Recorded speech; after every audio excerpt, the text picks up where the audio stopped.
മറ്റൊരു പ്രധാനപ്പെട്ട വാർത്തയുമായി നമ്മൾ പോകുന്നത് ഹൈക്കോടതിയിലേക്കാണ്. ഗർഭഛിദ്ര വിഷയത്തിൽ നിർണായകമായ ഉത്തരവുമായി ഹൈക്കോടതി.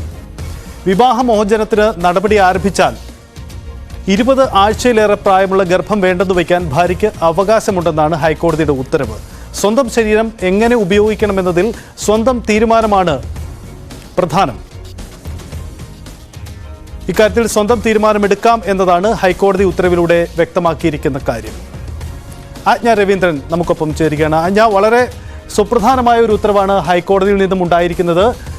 ഇത് എന്താണ് ഉത്തരവിന്റെ കൂടുതൽ വിശദാംശങ്ങൾ? ആജ്ഞ.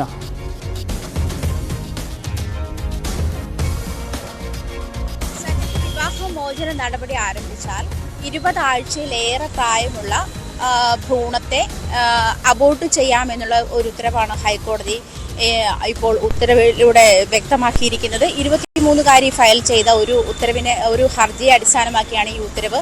ഇത് ശരിക്കും നിർണായകമായ ഒരു ഉത്തരവാണ്. നിലവിലുള്ള വ്യവസ്ഥയനുസരിച്ച് വിവാഹിതയായ ഒരു സ്ത്രീക്ക് വിവാഹമോചനം കിട്ടിയാൽ, അതല്ലെങ്കിൽ അമ്മയ്ക്ക് കുഞ്ഞിനെ കൊണ്ട് ആരോഗ്യ പ്രശ്നങ്ങളുണ്ടെങ്കിൽ, അതുമല്ലെങ്കിൽ കുഞ്ഞിന് ഡൗൺ സിൻഡ്രോം പോലെയുള്ള ആരോഗ്യ പ്രശ്നങ്ങളുണ്ടെങ്കിൽ, ഇത്തരം കാര്യങ്ങൾ റെക്ടിഫൈ ചെയ്താൽ മാത്രമേ നമുക്ക് നിലവിൽ ഭ്രൂണത്തെ ഇല്ലാതാക്കാനുള്ള വ്യവസ്ഥ, അതായത് ഗർഭഛിദ്രം നടത്താനുള്ള വ്യവസ്ഥകൾ ഉള്ളൂ. എന്നാൽ സ്വന്തം ശരീരമാണ്, സ്ത്രീയുടെ സ്വന്തം ശരീരമാണ്. ഈ ശരീരം ഉപയോഗപ്പെടുത്തേണ്ടത് നിങ്ങൾ തന്നെയാണ്. ഇതിൻ്റെ അന്തിമ തീരുമാനം സ്ത്രീയുടേത് തന്നെ ആയിരിക്കണമെന്ന് ഐക്യരാഷ്ട്രസഭയുടെ ഒരു കോട്ട് ചൂണ്ടിക്കാട്ടിക്കൊണ്ടാണ് ഹൈക്കോടതി ഇങ്ങനത്തെ ഒരു ഉത്തരവിലേക്ക് വന്നിരിക്കുന്നത്.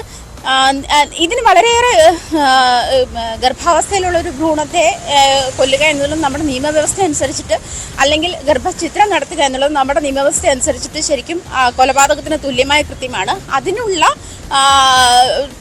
തുടർവാദങ്ങളൊക്കെ നടന്നുകൊണ്ടേയിരിക്കുന്നുള്ളൂ. എങ്കിൽ പോലും ഇത് സ്ത്രീയെ സംബന്ധിച്ചിട്ട് സ്ത്രീയുടെ ശരീരം സ്വന്തം ശരീരമാണ്. അതിനകത്ത് എന്ത് വേണം എന്നുള്ളത്, അത് സ്വന്തം ശരീരം എങ്ങനെ ഉപയോഗപ്പെടുത്തണം എന്നുള്ള കാര്യം തീരുമാനിക്കേണ്ടത് സ്ത്രീയാണ്. അതുകൊണ്ട് തന്നെ വിവാഹമോചന നടപടികൾ, അതായത് ഒരു ഡിവോഴ്സ് കേസ് ഫയൽ ചെയ്യുമ്പോൾ തന്നെ, പെറ്റീഷൻ ഫയൽ ചെയ്യുമ്പോൾ തന്നെ ഇത്തരം സ്ത്രീ 20 ആഴ്ചയിലേറെ പ്രായമുള്ള ഒരു ഭ്രൂണത്തെ വഹിക്കുന്ന സ്ത്രീയാണെങ്കിൽ അവർക്ക് ഗർഭഛിദ്രത്തിനുള്ള അവകാശമുണ്ട് എന്നാണ് ഹൈക്കോടതി വ്യക്തമാക്കിയിരിക്കുന്നത്. 23 ഒരു പെൺകുട്ടി നൽകിയ ഹർജിയിലാണ് ഈ തീരുമാനം. അതിൻ്റെ മാനസിക ആരോഗ്യ പ്രശ്നങ്ങൾ കൂടെയുള്ള അതിനുള്ള മെഡിക്കൽ റിപ്പോർട്ടുകൾ കൂടി പരിശോധിച്ച ശേഷമാണ് ഇങ്ങനെയൊരു വിധി വന്നിരിക്കുന്നത്. സജിത്, സുപ്രധാനമായ ഉത്തരവാണ് കോടതിയിൽ നിന്നും ഹൈക്കോടതിയിൽ നിന്നും ഉണ്ടാവുന്നത്. ഇതിന് ചരിത്ര പ്രാധാന്യമുണ്ട് എന്നതാണ് ഈ ഉത്തരവിന്റെ ഒരു പ്രത്യേകത. ആജ്ഞ രവീന്ദ്രനാണ് വിശദാംശങ്ങൾ നൽകിയത്.